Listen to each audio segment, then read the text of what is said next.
Tipp today in association with Slattery's of Pecan, your main Peugeot dealer for over 50 years in the Premier County. Slattery'sGarage.ie.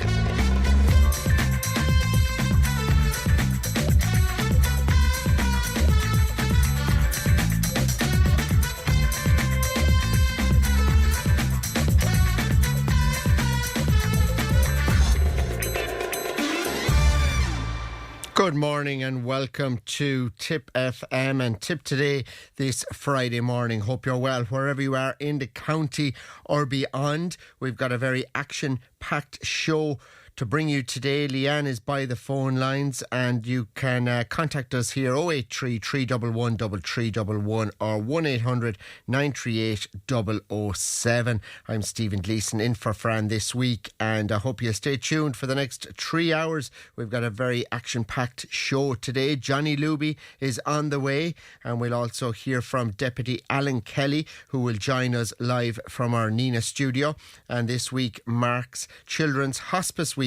And we'll ask again, is cash still king? And that conversation continues on. Our Friday panel will unpack the hot topics of the week a little later on, and there is going to be a lot happening on the show today. Just to bring you the headlines, the Irish Times run with Justice and Transport face cuts to offset overruns, and that's about transport facing a top level 1.4% levy to help offset 640 million overrun in education. And the levy plan generates a backlash amongst some ministers and department staff. And the Irish Independent runs with a photo then of those that were on the flotilla that was over in the Middle East. Anger over treatment of flotilla activists, says the Taoiseach. And Taoiseach Micheál Martin has said there is growing anger across Europe over the treatment of the global Summit flotilla citizens, including President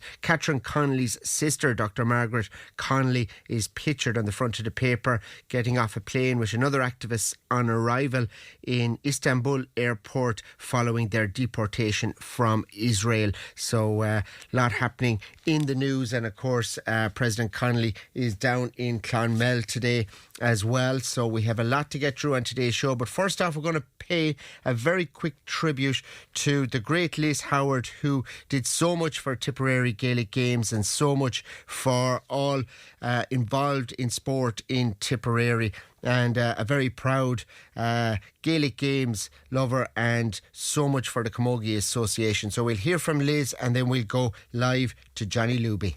Oh yes, they do, and they're right. I mean, they're looking for equality, and I think we have to be very careful equality, because sometimes if you go overboard in equality, people switch off to you. You've got to be diplomatic and strong at the same time. Get your message across.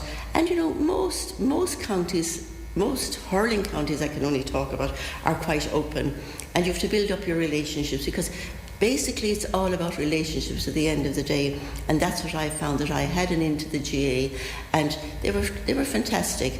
And even if they said no to me the first time, I'd pretend I didn't notice and I'd go back again.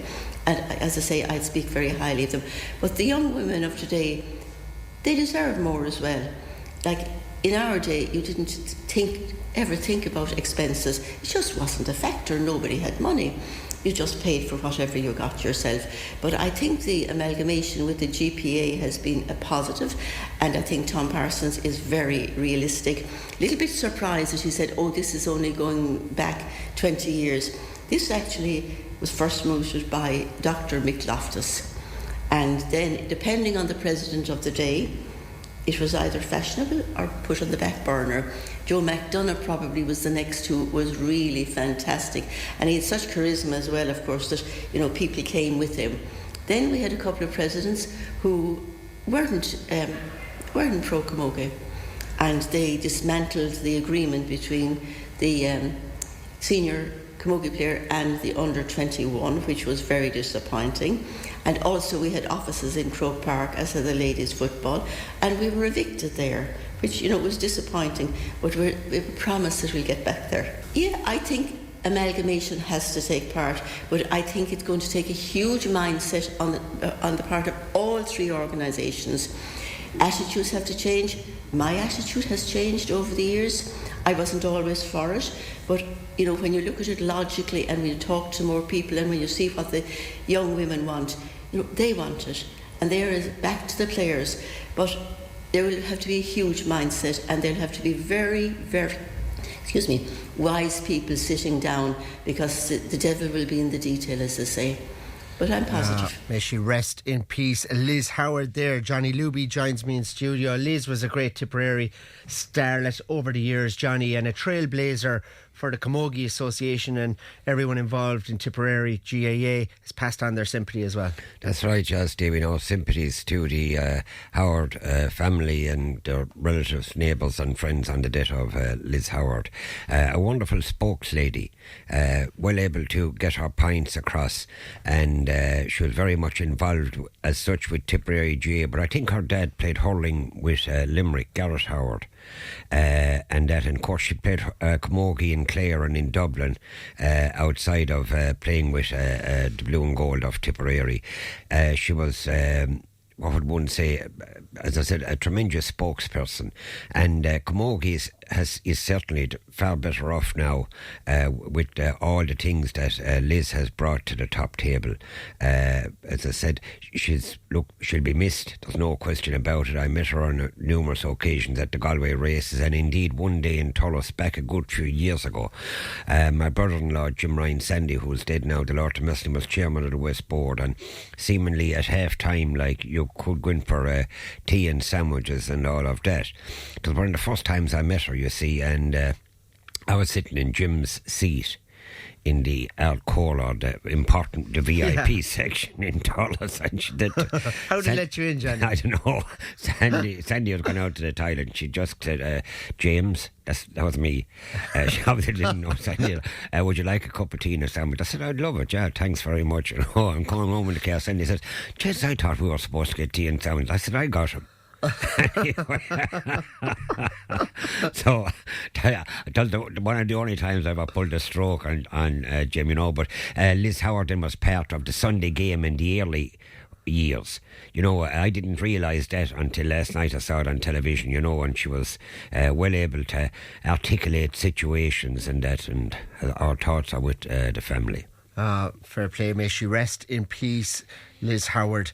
And Johnny, she was PRO of Tipp GAA for over 20 years, and we were watching Tipp GAA in action last weekend. They didn't perform against Clare.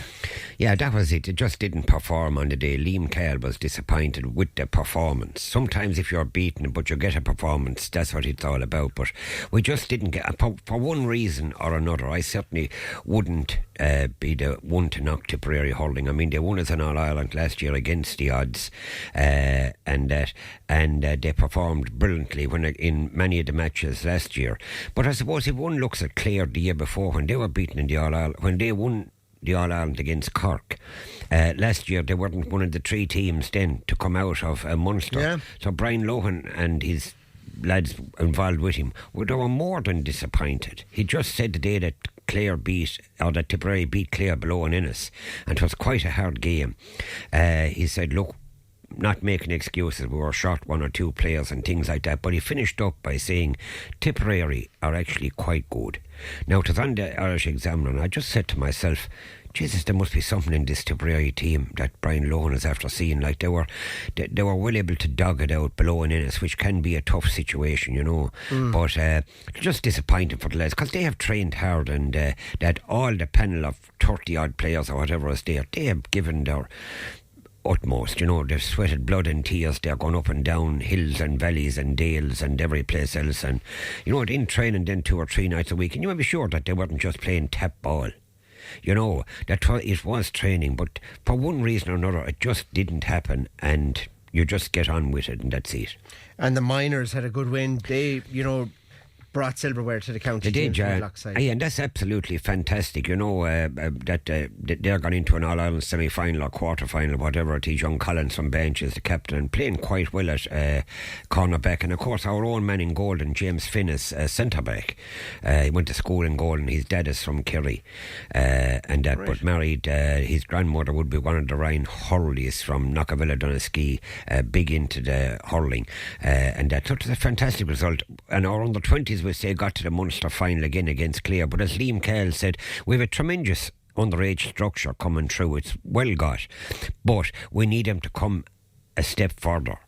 You know, you can have brilliant under-20 players and brilliant minors, but you need them to just step up, take that extra step up, having won 4 Harty Cups in a row in the county.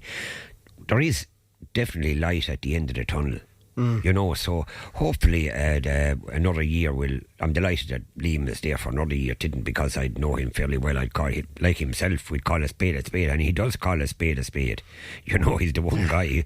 You know, our Delby says in Fools and Horses, Rodney, he says call a spade a shovel. Yeah.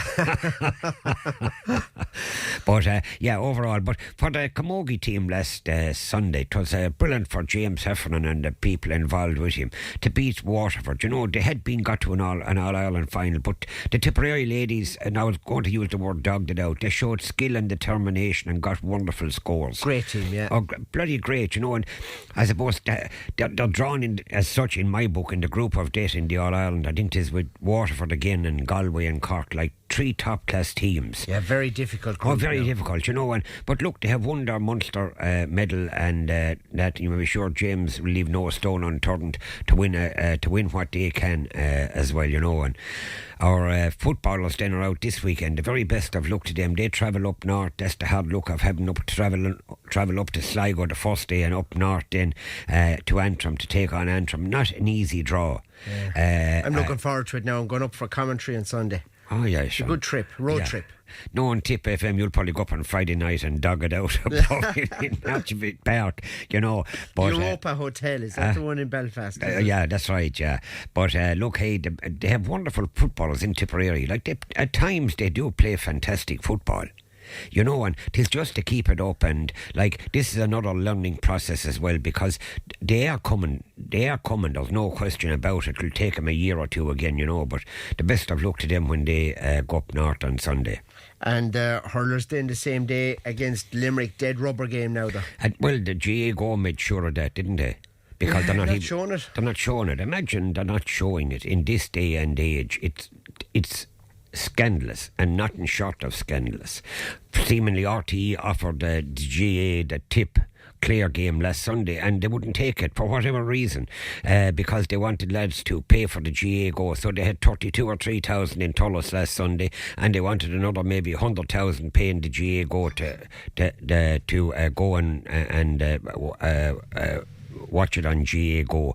But I think that we're going the wrong way. That way, that's my opinion. It should be free to air. It's a game of hurling, I don't know, had we any hurling on last weekend on RTE? They're really, Babs Keaton would say that they're going about promoting hurling the right way, and that's the way it is. You know, hurling is a tremendous game, and I don't know, have we any match in the next week on RTE? We have big matches in Leinster, Kilkenny. Play Dublin, who are actually going well. Massive game. Kilkenny, you know, could be knocked out. Kilkenny if Offaly win their games and Kilkenny don't beat Dublin. Yeah, and Kilkenny will find it hard to beat Dublin.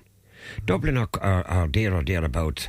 I have amazing thing about it is a few bob couldn't make or break anybody on Dublin at 10-1 to win the Leinster title. All right, yeah, good bet. So, well, I just thought that Leinster. See, when you see Kilkenny and Galway above in Salt Hill, and they draw on 7,000 people. Geez, there were 7,000 people in Cashel watching Golden and the Kickens in the county intermediate final. You know, right.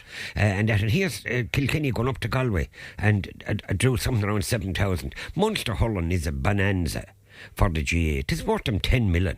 10 bloody million. You know, and we can't show it on television, only for Tipp FM.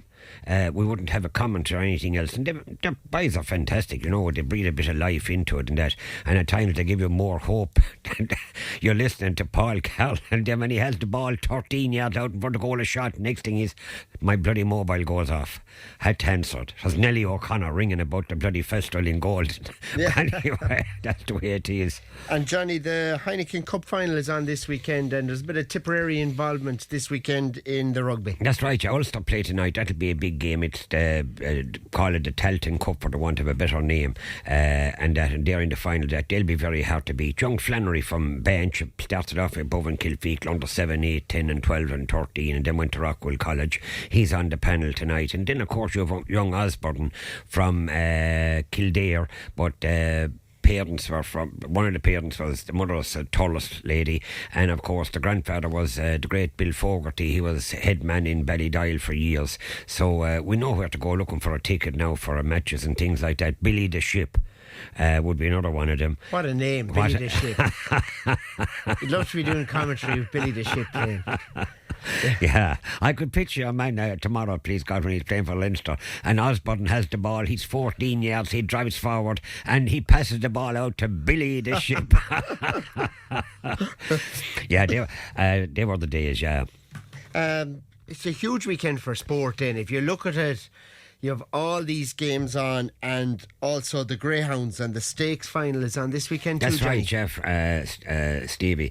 It is huge weekend in Clonmel Greyhound Stadium on Sunday night. They have the final of the Produce Stakes. In total, it's probably worth about 40 grand. There's many Tipperary dogs in the final. I haven't the cards in front of me now, but they're well represented there, and they will they have 7 or 8, maybe 10 other finals on the night, and so they'll definitely have a huge crowd there. At probably around 6 o'clock or 6:30 is the first races. But I remember one time there, but all sports were the same, when there was maybe 10 or 12,000 at the Clonmel Produce Stakes. It's for greyhounds born in the year 2024, right. And that, so it is probably the mini derbies out there, and these greyhounds then they certainly go on to make huge names for themselves, you know. And Clonmel is a great stadium down here because they do a lot of charities, and like Tullis as well do a lot for charity. Even you can see the Tipperary GA Dog Night in Tullis every year. Draws a huge crowd, and the players go and the youngsters get a chance to meet their heroes and that. And they're available 24/7 to do charities and that, whatever you're doing, you know, and that. So, and when the dogs are on, that's drawing a crowd. There's a big event as well coming up in Rose Green this weekend. That's right, yeah. They have the raceway on at 1 o'clock. They have 6 categories out there, and I don't know, your car isn't hectic at the moment. Would it even get into any one of the 6? But 1 o'clock on Sunday, I'm hoping to get over there. Again, a wonderful crowd as well to raise a few pound. They gave me a few pound there last year on a phone call from when I was on Tipp FM here talking to Fran. Somebody rang in there and said that there was €500 for Skull Cormac to go over and collect it, you know. And fantastic! I was delighted going in with the money and that into Skull Cormac. And of course, mentioning Skull Cormac, then of course they had a fantastic fundraiser there towards the end of last year or this year.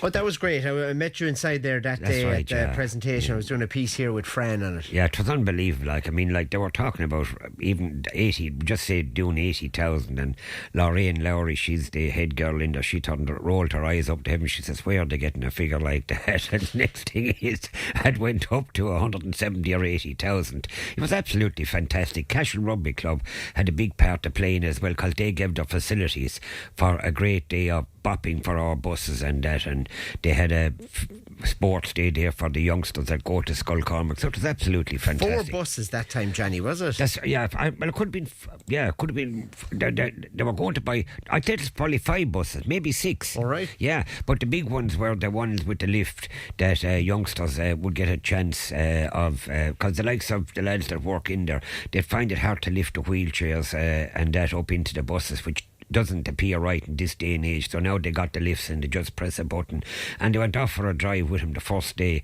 Youngsters that had never been on a bus, there was probably 4 or 5 of them, out to the horse and jockey, and turned out there and came back in, and they kept talking about it for months afterwards. So something like that it's a fantastic achievement, you know. Oh, it's brilliant. That was a great day we had up there at the presentation for that, and when the buses were handed over. A lot on as well in your own neck of the woods, and big festival coming up in the horizon in Golden. Yeah, it's going on a long time now, and thanks to the wonderful support of people out there from all the other parishes around that come and support us. On Wednesday night, it's a start off. They go for a family walk up by, I presume, Mental Hill. They'll be passing Nellie O'Connor, and she'll have tea and sandwiches and buns out there and scones and the whole lot. Fair play to Nellie. And did you come across Nellie? She's a great girl.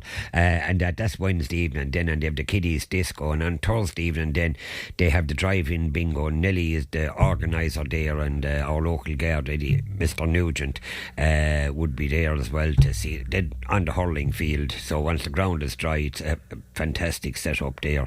And then on Friday evening then they have the dog show, which is brilliant again, because it's like Donny Nealon's one above in Burgess O'Hara, where they go into Barry's Field. It's gone on for years. Well, Golden, they'll all be in the GA club on Friday evening. And then, of course, we have a huge timber auction as well by Michael Fitzgerald, the former county councillor, as the auctioneer on the night. And they're always great money spinners, aren't they? They are, yeah, but there's a lot of hard work goes into it. You know, Jim Connell and Michael Connell Bonky, and they'd have been one of them would be the father of Shane O'Connell, that played the football with Golden. Shane, cornerback there, fullback. Yeah, and bloody great player. Oh, great player.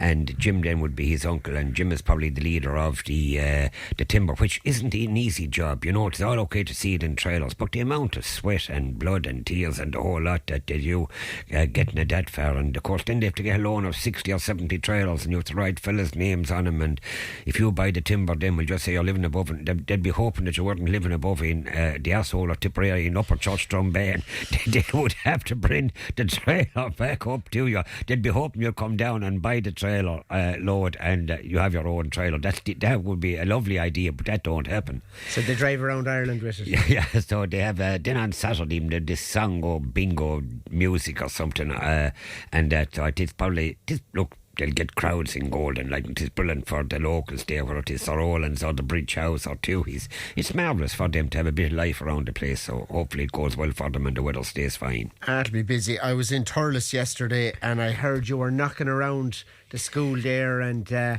you were in at a big graduation. That's right, yeah. It was a fantastic day there. I had to go over because I have the eldest grandson, Jack Heffernan, in Clonowalty.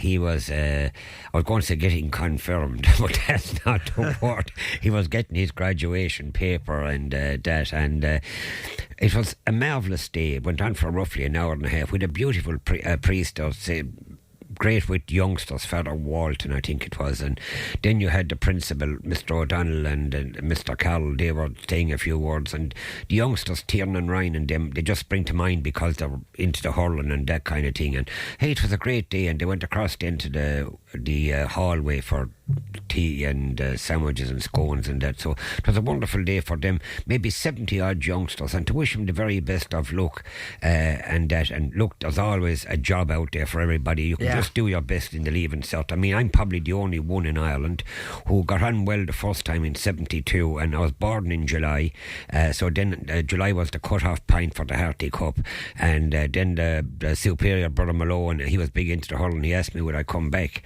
and make me captain for the Harty Cup. Really? Yeah. When you were heading for a sixth year? Like? Yeah, well I was after doing the leaving cert. Oh, so right. would I come back and repeat? I said I probably will. I'd make captain. I knew we had a decent team with Pa Fitzell and John Grogan. I was going to be captain and the whole lot. But anyway, we got to the Harty Cup final but got hammered. But into the bargain, I'm the only one that failed the leaving cert the second time, and I blame it on the bloody Harty Cup. But they were great days, you know, and the lads will all look, they made great friends then in there over 6 years, you know. And the priest said, like, Father Walton, he said, how time passes by so quickly. This in Thurles CBS. In Thurles CBS, you know, the thing, how time passes by so quickly, and that. True. And I said to the son-in-law, Michael, his young fellow was getting thing, I said, it does. time goes quickly. I said, except when you're making bloody repayments. I said, it seems to be a never-ending thing. But hey, look, it is wonderful. And I just, I was talking about the Golden Kilfeacle Festival starting on Wednesday night. Well, the Coronas play in Clonoulty in the Dillon Quirk grounds on Saturday, June the 27th. Tickets are going, Stevie, like hot buns, because I think that, is there a Holy in the Hills this year, do you know? I'm not sure. I don't think it's going ahead this year now, is the latest I've Yeah, heard. I used to love going up there. Need confirmation on that. Yeah, I used to love going up there, and that was a fantastic day, you know, for the call to the local. I mean, I did say to Gard one day above it, I think I was getting in the small car into a small space, and I got out anyway, and I took off the safety belt. But I put it on when I saw him and took it off then. I said, Gard, am I okay to park here? You are, Johnny? He said, yeah, you are. I said, where's the best place here for a pint? He said, Golden. Just like that. So he was mounting my car. So I went on to 0-0 in Ollie Rimes and Pairs and Canans immediately. But they were great days. The other evening when I was coming back, I don't know where we were coming back from. We called into the Horse and Hound in Duella. Oh, a lovely pub. Oh, tops. Oh, jeez, like, hey, they're very intelligent in there. And the more drink they get, the more intelligent they are. But there was a husband and wife there. They were shouting for Aston Villa. Aston Villa, yeah, European Cup final. Yeah, it was very hard to get it. I was delighted to meet an Aston Villa supporter because there are not too many around. They're normally Liverpool or Man United or City or Arsenal or whatever. 100%. But, you know, Chelsea, there's a few of them there around from Chelsea. And of course, the likes of Billy Tewing Golden, they're Leeds United for a long. I used to be Leeds United until they went back down into the first or second division. Oh, you left them then, did you? I left them then immediately. But so like it was wonderful to see Aston Villa win. And mentioning the Horse and Hound in Duella Swans, they're known in the soccer. They won was it the Peter O'Reilly Cup, and they're in another final as well, which for a small little area, it's absolutely fantastic to see them going so well. And lads join for the crack and everything else. Like all the pubs, they're saying, would I say on the radio, that they'd like if the government came down with some bit of VAT off the price of a bloody pint. Right. I mean, all them things are gone dear now. To think that cigarettes are gone to 1970, almost €20. If the Portuguese government are selling the same cigarettes for a fiver, and they are happy with the tax they have out of a fiver.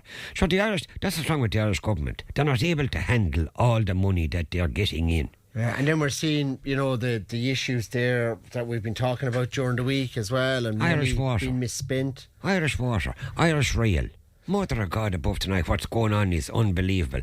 Micheál Martin has gone over to meet the Pope in Rome. He's going to talk about the Christians being taxed on the West Bank.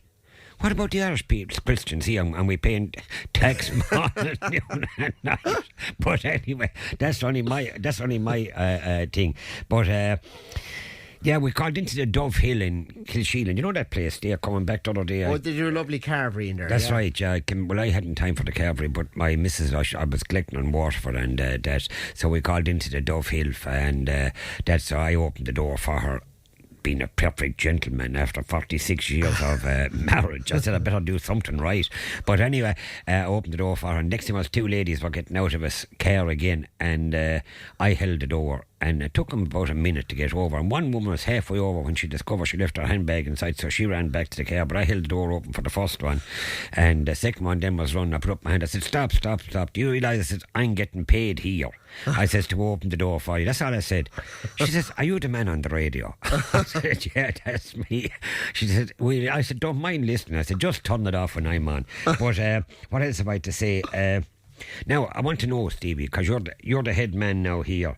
When Fran is on a few days vacation, am I a presenter or a producer or a listener or a contributor or a complete clown? I don't know, but anyway, it's amazing what's going on with RT. It's unbelievable. You know, I mean, they're up in front of the chairman of the Alan Kelly. Rockdis Committee. Yeah. We've Alan Kelly on next. Actually, well, brilliant guy to interrogate and find out, but should the minister not be there as well? Should he not know what's going on, this Patrick O'Donoghue? I think it's an absolute scandal. You know what? That your man, I did friends started laughing the last day when I said this fella they were talking about. I said he's away with the birds. What you call him? Moon, no. Anyway. You're thinking of Derek Mooney. Derek Mooney. Mother of God. Of the nature programme, yeah. Yeah. Jesus, he was in as a producer, but he was presenting as well, which was a different pay grade. Oh, Jesus. Hey, crazy, it's isn't like it? somebody went into the parish priest one time in Golden back in the 50s, and he just said something like, he said, I really wasn't faithful to the wife. The priest said, I don't believe this. He said, and I was with another one as well. And he said, can I believe you? He said, what's going on? And there was a couple of people behind. That time they were all going to confession every bloody week. And they were only all saying the same thing, morning, noon and night. I mean, when did you go to confession last, Stevie? God, I'd have to think about that one, Johnny, now. Says you asked me an easier question. But that's what the priest said, can I believe you? And the other two people they were waiting. They thought this fellow was getting an awful interrogation. So they, I was going to say they booked off. They left the church. I said booked now in case somebody would pull me up over bad language. But they went away and that. So it's like RTE. Can you believe what's going on? Unbelievable. Yeah, I'd say we're going to hear more about that. We had caller on during the week asking, should RTE move to the Midlands? What do you think, Johnny? Would it be more central and people from all over to be there in the Midlands?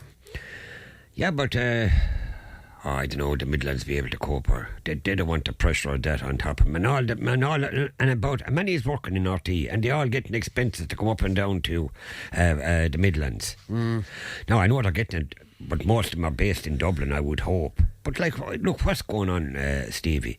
It is unbelievable. It's unreal when you stop and think. There was even a girl on there yesterday. Now I saw a small bit of it. That she said she worked with RTE and she got hounded. She wasn't getting the proper salary and the whole lot, And anyway, Alan Kelly knows about all of that. So. Well, we'll hear from him shortly as well. Johnny, something else has been coming up during the week here about cash at matches. The West Board, have decided now that they have to make this decision from Croke Park, where they can't take cash going in at the gate anymore. It has to be tap and go with a bank card or one of the online banks that you use your phone for. No more cash, and it seems to be the way of the world at the moment. Yeah, well, I'll be bet there, because my phone is 40 years old, so I have no hope. What hope have I? Bob hope and no hope of getting into a match. Bare I kind of use some bit of influence and that kind of thing. But it's amazing, like the tap and go, unbelievable. I mean, there was a fella came into Sir Roland's one night there for a pint, and he said, is there any tapping here? I said, hold on 1 second. I said, there is. I said, Jimmy down there is tapping Mary. I said, Alex is tapping Noreen. I said, there's every kind of tapping going on here. Your man said, not that kind of tapping, he said. But anyway, mentioning that, heartiest congratulations to, I was going to say Aston Villa, Peak Villa. They just pip St. Michael's on the post. St. Michael's, I think, from what I gather. There was a huge crowd there. And St. Michael's, I think, were leading 1-0, and then Tower Grounds, Turles. Right. And then Peak Villa had to draw or win. But St. Michael's had to. A draw was no good to them, I think, which it wasn't really. But look, St. Michael's are there or thereabouts every year. They're the Man United of junior soccer. Everybody wants to beat them, and they're a great team there for a long, long number of years, since they were founded back in 1947, I think it was, and that they've won almost every cup that's out there. And Great teams there, and a lot of sport in Tipp at the moment. And Johnny, we mentioned Liz Howard at the start, and we're just finishing up, and a couple of tributes to pay as well. That's right. Just to mention that there's many listening to the deaths on the local radios, Tipp FM, and that Donald Maloney died there in the last day or two. He was an ambulance driver with South Tipp Hospital, and our sincere sympathies to the Maloney family on the death of Donald. Maloney's is a great name in Paul Mucka, and our thoughts are with them at this time. I think just listening to Tipp FM again, that funeral is this morning in Cahir, and he'll be buried there in the local grounds. And then of course the O'Donnell family as well, they're from around Cahir as well. Our sympathies and thoughts are with them as well on sad times, and indeed many others out there as well. It is unbelievable, that week after week we have to sympathise with people, but look, our thoughts and sympathies are with many. very thoughtful, Johnny, and may they rest in peace. And Liz Howard as well. I have a message in here. God, Stephen, even Fran was never asked when he was last at confession. Well, Fran would have me warned. Don't mention that word. No cash at any match in Kilkenny as well. It says county or club, and that's from Mike. And thanks, Mike, for your kind words about presenting this week as well. And is Mike a Kilkenny man? He's in Kilkenny anyway. Yeah, could be a Tipp man down there, but anyway, Kilkenny play the big one, Dublin. That's a huge one, and that's on a Sunday, I think it's a Sunday anyway, it is. Oh, great matches on the horizon. Johnny, thanks again as always. Stevie, thanks very much. Is it 9:40, right? Tipp FM's Tip Today. With Slattery's Garage, Hook On. Main Peugeot dealers in the Premier County. And now stocking the full range of the luxury French car brand DS Automobiles. Book your test drive today with Slattery's Garage, Hook On. See slatterysgarage.ie.